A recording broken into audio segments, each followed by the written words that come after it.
Praise be Jesus Christ, and welcome to another episode of CarmelCast. CarmelCast is a production of ICS Publications. For more information, you can visit our website at www.icspublications.org.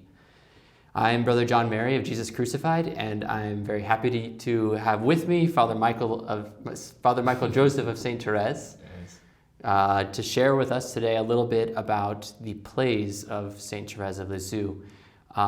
If you've been following our previous episodes, we've kind of been going through the literary contributions of St. Thérèse throughout her life, and leading up to the celebration, which will be January 2nd, 2023, the 150th birthday of St. Thérèse, which will be a great feast for us. And so in this episode, we're going to focus on the plays of St. Thérèse. And for me, I think the starting question for a lot of people is going to be why would St. Thérèse write plays? I think even people that know and love Therese, don't quite always understand that or aren't familiar with the plays, and in fact, it was the last of the works that we published. It was a very long process to get it translated, and there was all these, challenges along the way, and in some ways, it's probably the least popular or the least known, of her works, and but I think we could change that. I think when you actually do read them, you see the depth and the beauty in them that it's worth getting to know. But going back to your original question of why plays, why would Therese write plays? Right, it makes sense. She writes, an autobiography, a journal, right? She'd write letters. Yes. These things make sense too. She'd write prayers. Yeah. Even she'd write poems, but why would she write plays? Yes. Well, and especially because you think Therese never saw herself per se as a writer. She wrote because she was asked to, or occasions came up, and of course she enjoyed it, I'm sure. And when she got into it, she had a great gift for it. She was a genius in so many ways. But she didn't set out to write. And so something like plays is a very literary thing. People who write plays, it's a very specific genre, but it's the same thing as her other writings, basically. Whereas they came from the situation she was in. And if you go back, just to give it a very kind of brief synopsis of Carmelite life that would make plays be something that they would do, it goes back to St. Teresa. You could say maybe before that, certain convents would have times of recreation. And St. Teresa saw the goodness in periods of recreation for the sisters. Because her life, there was so much silence built in, a lot of sacrifice, a lot of prayer, that you need time to unwind. It's like a bow. There's that ancient desert father maxim that if you keep tightening the bow, what's going to happen? It'll break. So you have to relax it. And so Teresa's part of Saint Teresa of Avila's genius was to incorporate 2 hours of recreation into their day to give balance, where the sisters could talk and share and compose songs, and poetry, plays, to do little theatrical pieces. I don't know if Teresa maybe had that in her day. She definitely had songs and poetry and things like that. But it was in that same line that if you fast forward to the Lisieux Carmel in the 1890s, that putting on little theatrical pieces was seen as a great way to celebrate a certain feast day. A great way to honor the Mother Prioress. A lot of these plays were written in honor of her feast day, and frankly to catechize. It goes back even to the Middle Ages, the mystery plays of the Passion that were very popular, and you still have some going on, that people travel all the world to go to these things because they're more than just a play. They're more than they help you enter into the mystery of what's being conveyed, and you can kind of see that in Therese's plays that. They probably were helpful for the sisters too, to learn about the faith or to go a little deeper into the faith or these scriptural stories, Right. So these weren't just plays and that she was writing, but they were plays that she was performing. Yes. And they were acting out in their community. Yes. And it wasn't just some of the sisters sitting around and speaking the lines, but there was a lot that went into these, right? Yes, exactly.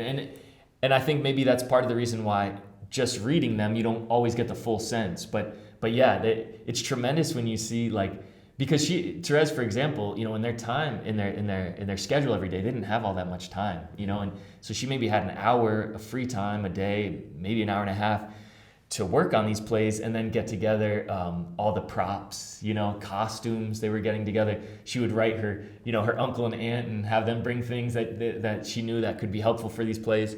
And then, you know, getting the sisters to act them and really memorize the lines too. And well, it's amazing what kind of props and costumes they had, which thanks to Therese's blood sister, Celine, we have some photographs of what, so like, for example, even on the ICS version of this, of the plays of Saint Therese, there's a picture of Saint Therese playing Joan of Arc. Yeah. But you can see she has, I mean, a real chain with her. And I think, you know, they had like for a play about Saint Michael, they had a sword. Like, I mean, these were very involved productions. They weren't just like, the sisters getting together and speaking some lines. They were, they would sew the costumes. They would really put on a real production. Yes. Well, I think when you're living in that convent life too, it's your whole world, and you give your whole self to whatever it is. So you think, oh, this is just a recreation time for the sisters, but no, this is for God, you know. And I'm doing this as a way of giving myself over to love. And so she was so generous with her gifts in that sense, you know, and spared nothing to make this just like a beautiful production. Yeah. And you think too, just the level. I mean, I always like to point this out. It's a little kind of fun fact, you know, is that we see this picture, and so we naturally think like, oh wow, Therese, you know, she was a brunette and you know, had this long hair, and you know, she was able to wear this costume and everything. But what people don't know is that she had her full Carmelite habit on, you know, in this picture, and this was actually a wig. She's a blonde, Therese is blonde, and they would have had short hair, you know, because they cut their hair so they can wear the veil. So this is she has her whole habit on with this outfit on top and a wig over her veil. Yes. And so it just gives a kind of perspective how serious they were, you know, in terms of doing these pieces. I like what you said a second ago about how this was for God and something done out of love for God, for them. So it wasn't just about enjoyment, but there was this level of entering into these plays. Not only, I think, especially as the actress who's performing it is a very moving, like spiritually moving and powerful experience.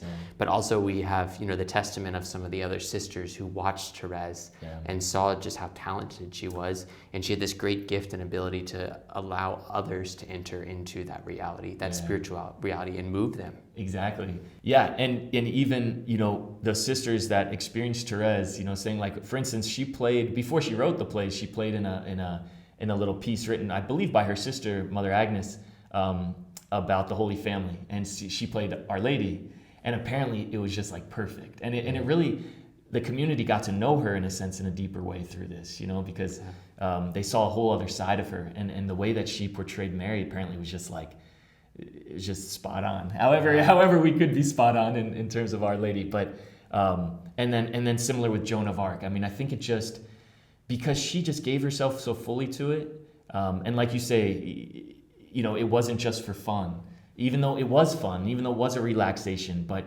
it was still done with such love that her spirituality just shined through. And really, she would even use it to help some of these sisters, because she knew she was the novice or assistant novice mistress and did a lot of formational work. So she knew the struggles that sisters had. And so she would kind of use this to help share her spirituality, you know, and so it was very impressive to kind of see her in these roles, because she was really, it was a unique opportunity to be the real teacher in the spiritual life that she was. You know? Yeah. Do you have any examples of a way in which Therese was able to help others, or to share maybe her spiritual message through one of her plays or an aspect of one of her plays? Yes. Well, I think it's really all through, and that's again a good reason why to pick these up, because you get her message still, and it's in these different ways that might touch someone in a way that another more abstract thing wouldn't, you know. So in the lips of Joan of Arc, for instance, you can hear her talking about her own vocation. You know, Therese identified with Joan of Arc so much and loved her and saw her really as a model, even though their lives were completely different.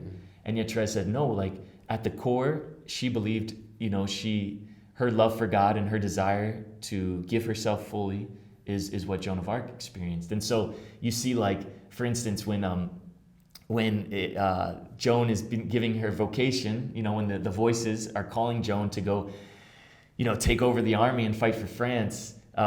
Therese has, and of course Therese plays Joan, and so she says, "Can it be God has destined me for such great things? But I feel none of the courage which you speak. I am only a weak and timid child. How can I leave this countryside?" And so you get a sense of Therese as she comes to her own discovery of the little way. She feels her weakness so strongly, and yet this call by God to greatness. And it's in that tension that her little way is worked out. And so you see that she kind of reads that into Joan of Arc as well, and so you see that come through. And I love, she has Joan say this to her sister, Catherine.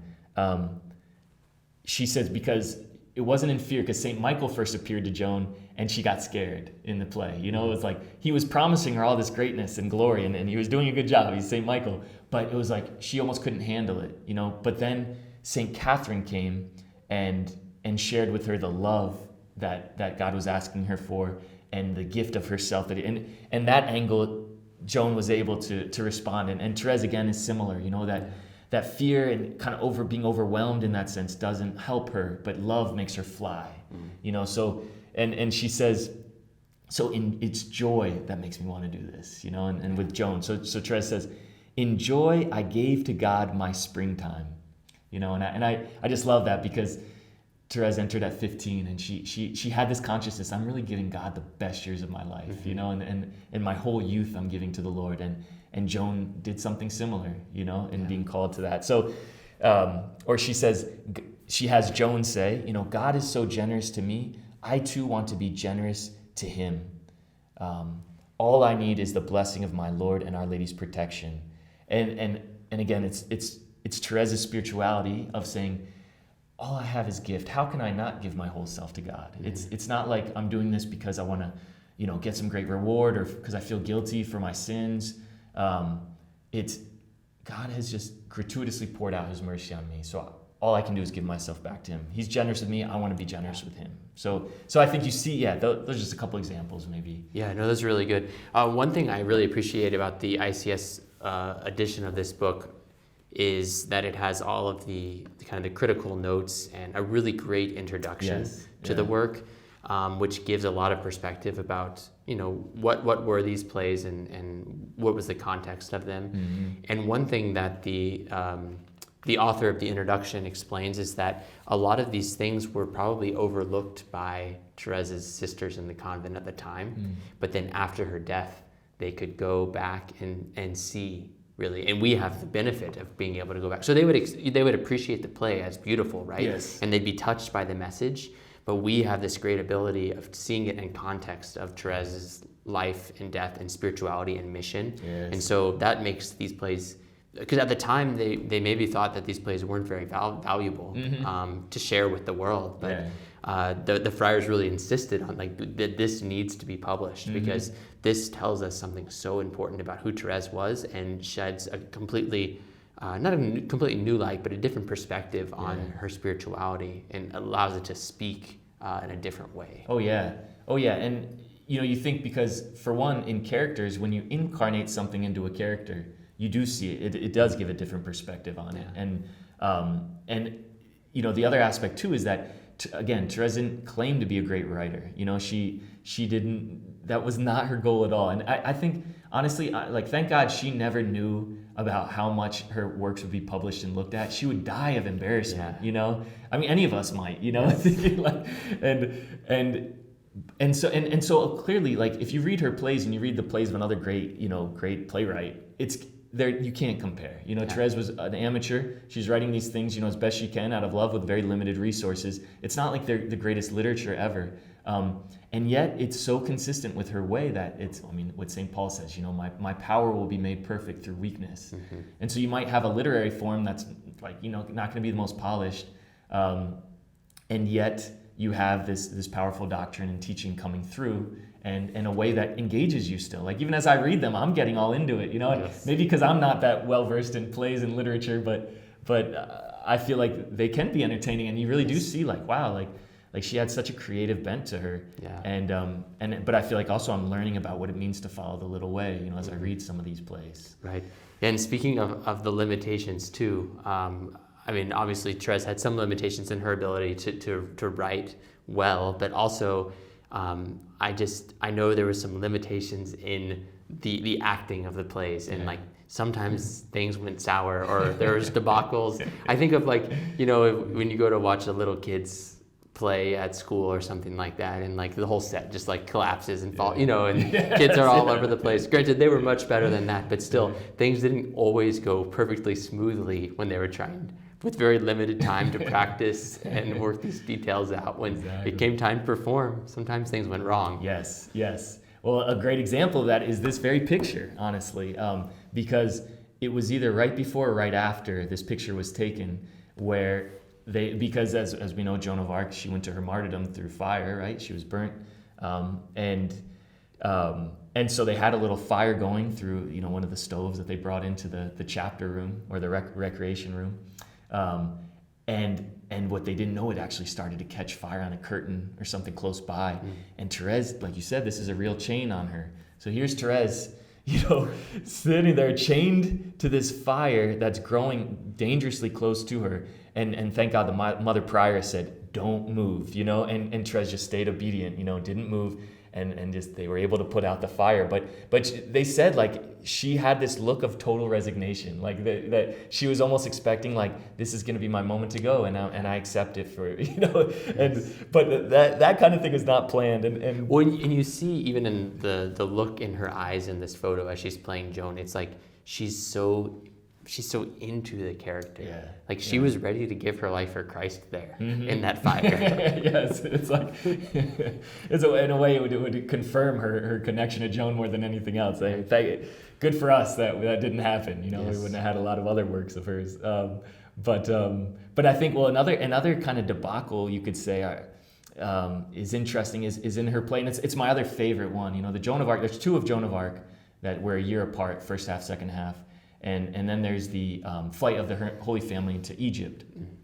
And she did this one, and it was very playful, and it's beautiful. And it's a really cool story, too. It's just basically, it's kind of based on some legends and traditions and apocryphal works, Was this for a particular feast day that this... This was, yeah. It was for, that's right. It was for her sister, Pauline, Mother Agnes. It was for her feast day, January 21st. And Therese did her best. And actually, just a week before, Therese had handed her manuscript for Story of a Soul, at least the first part.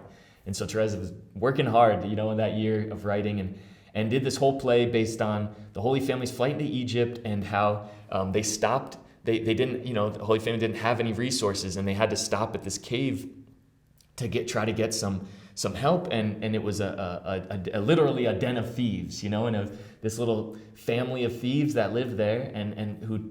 The woman, though, was a good, white, nice woman who lived with these thieves and was a mother of a little baby. And so they took the Holy Family in, and it's just great because you really see Therese's humor come through here, too. Because here's Therese, such an innocent soul in the sense, I mean, she knew things, but she as she herself, her confessor told her, she had never committed a mortal sin, So she wasn't, she didn't know the dark side of life too much, in the sense of what people did or said. And yet she had this great insight into how thieves would talk and how they would give each other a hard time and just start fighting out of nowhere, and like I think there was one section was kind of like a drinking bout, that they were having, and of course it was always stayed very polite. It never said anything bad, but it's just funny to see how Therese saw like what bad people would be like in a sense, and yet always there was this redemptive quality to them too. Like they were open, they were generous, and the wife especially took in the Holy Family, gave water to Mary to wash Jesus, and this little baby that the thieves' family had had leprosy, and that was their big heartbreak. But they give generously the little water they had to Mary to wash the child Jesus, and then they took that water to wash their little baby, and he was healed of his leprosy, and then they all ended up converting, and then that little baby, though, had a difficult life because that was little Dismas, and he eventually became a thief himself, and then, as we know, was the good thief on the cross, the first one to enter paradise.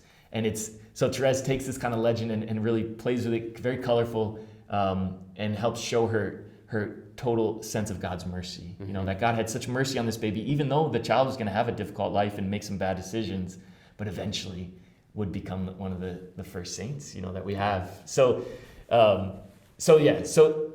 by saying that, that's not so much the debacle part, but the debacle was in the sense that Mother Agnes, I think, was a young prioress, a little strict in a way because she was young and concerned about how others might see things. And she was worried that some of this kind of rowdiness in the play was a little unedifying. And also they were in the chapter room, which was very cold. It wasn't heated. And the recreation room where they usually had was heated. And so I'm sure they were probably, and it was a longer play. It went on for long. And Mother Agnes actually cut it off before it finished. And so that's enough. Poor Therese, like she worked so hard on this thing. And she said, that's enough, as you do these, they're too long. And cut it off. Wow. And Therese, but she took it okay. They said her sister came and saw her, and she had some tears in her eyes later in the little corner, but she was getting herself together and was humble and accepted it. It just says so much about Therese that, how she was able to handle that kind of, you couldn't even finish the play that you just wrote and practiced, So.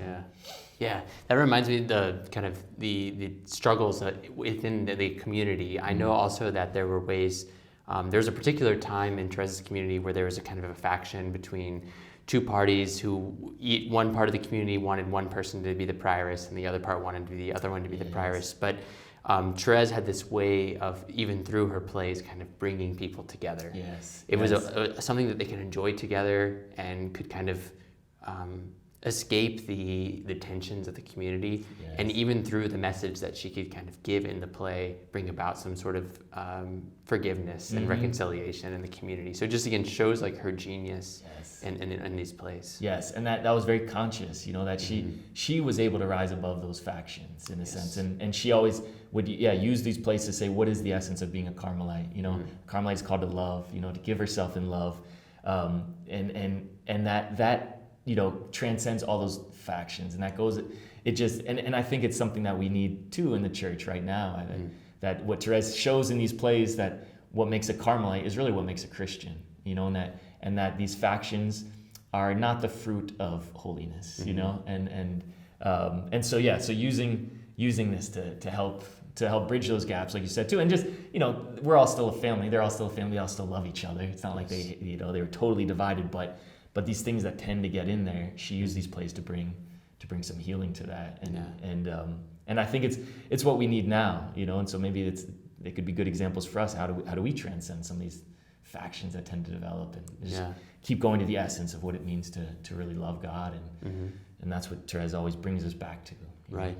Are there any of the other plays that you want to mention, or perhaps like which of the plays maybe would you recommend to someone if they say they picked up this book? There's how many plays did she write? Is it 8? I believe it's 8. I think it's 8. Yeah. If someone picked up this book and maybe didn't want to read all 8 plays, where was there somewhere specific you'd recommend to start? Or I would say, I think the probably the what people would think would be, the most interesting or the most maybe that expressive of her is probably the Joan of Arc, the 2 Joan of Arc plays, the first half and then the second half that were written a year apart. I think those would probably be a good place to start, and I think you really get so much of her spirituality, again, her sense of humility, her sense of the joy that makes you carry the cross, the sense of her mission. All comes through there. So I think the Joan of Arc one probably contains the most of her spirituality, in a nutshell. And then I would say I like the Flight into Egypt one because it just kind of opens you up to a different side of Therese. And then all the other ones are good too. There's a cool one about Saint Stanislaus. Saint Stanislaus Kostka, the early Jesuit, young man who died, who showed a great degree of holiness and really had a sense of that he wanted to, in heaven help the order still. And when Therese heard this, it clicked something in her, because she knew she had a premonition of her own early death, and that's what started she to say, I want to spend my heaven doing good on earth. And that whole thing that we're still living in right now, 150 years later, you can see in seed form in her play about Saint Stanislaus. She kind of reads her own desires into his mouth. You mentioned earlier too how Therese was writing, part of Story of a Soul at the same time. She was writing some of her poems and prayers at the same time. She was writing letters at the same time. And so I think that's one reason too why these plays are so important, because some of it might be the kind of the field in which she's able to even work out some of her own spiritual ideas that then end up in her other works. So this is kind of like the place where she can process those and really develop those ideas. So we see, like in seed form, then some of her her really deep and profound spirituality.